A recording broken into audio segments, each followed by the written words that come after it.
Hello friends, ఈరోజు వీడియోలో sweet తినాలనిపిస్తే అప్పటికప్పుడు వేసుకునే స్వీట్ దోశలు చూపిస్తాను.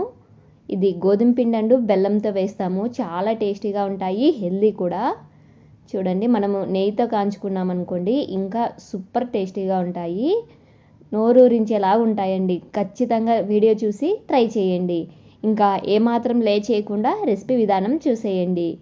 ఈ రెసిపీ కోసం ముందుగా స్టవ్ వెలిగించుకొని ఒక గిన్నె పెట్టుకొని అందులోకి 1/2 కప్పు వరకు బెల్లం వేసుకోవాలి. 1 కప్పు వరకు వాటర్ వేసుకోవాలి. ఇక్కడ నేను 1 కప్పు గోధుమ పిండికి చూపిస్తున్నాను. ఈ బెల్లం అంతా కరిగించుకోవాలి. అస్సలు పాకం అవసరం లేదు, జస్ట్ బెల్లం కరగాలంతే.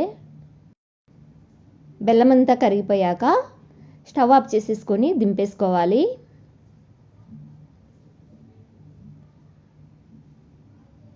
ఈ బెల్లం వాటర్ని పక్కన పెట్టుకొని ఇందులోకి ఫ్లేవర్ కోసం వేసుకుంటే ఇలాచి వేసుకోవచ్చు. పూర్తిగా ఆప్షనల్ అనమాట. ఇలాచి వేసుకుంటే ఫ్లేవర్ చాలా బాగుంటుంది.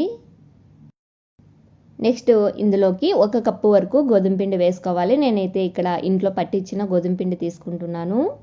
మీరు ఏదైనా తీసుకోవచ్చు, ఆశీర్వాద్ అయినా తీసుకోవచ్చు.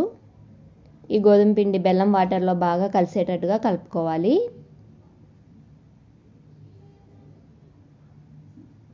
ఇలా ఉండలు లేకుండా బాగా కలుపుకోవాలి.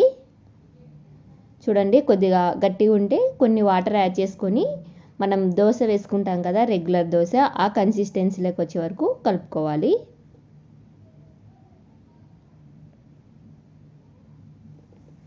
ఇలా దోశకు పిండి రెడీ అయిపోయింది కదా.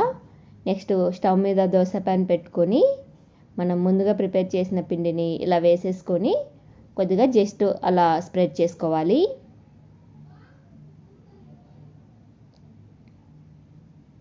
మీడియం ఫ్లేమ్లో బాగా కలర్ వచ్చే వరకు కాల్చుకోవాలి. మనం ఆయిల్ వేసుకోకుండా గీ వేసుకోకుండా వస్తాయండి. బట్ గీ వేసుకుంటే సూపర్ టేస్టీగా ఉంటాయి, స్వీట్ కాబట్టి. ఇలా గీ అంతా దోశకు స్ప్రెడ్ అయ్యేటట్టు ఇలా చేసుకొని ఒకవైపు బాగా కాగాక టర్న్ చేసుకొని 2 వైపులా బాగా కలర్ వచ్చే వరకు కాల్చుకోవాలి. సింపుల్గా ఈజీగా స్వీట్ తినాలనిపిస్తే అప్పటికప్పుడు ఇలా చేసుకోవచ్చు. కమ్మగా బాగుంటాయండి. తప్పకుండా ట్రై చేయండి. ఎలా వచ్చిందో మీ ఫీడ్బ్యాక్ని నాకు కామెంట్లో చెప్పండి. అలాగే ఈ యమ్మీ స్వీట్ రెసిపీ మీకు నచ్చినట్లయితే లైక్ చేయండి, షేర్ చేయండి. ఫర్దర్ వీడియోస్ కోసం మన ఛానల్ని సబ్స్క్రైబ్ చేసుకోండి. ఇవి వేడివేడిగా అయినా బాగుంటాయి, చల్లారిపోయినా కూడా చాలా బాగుంటాయి. Thank you for watching.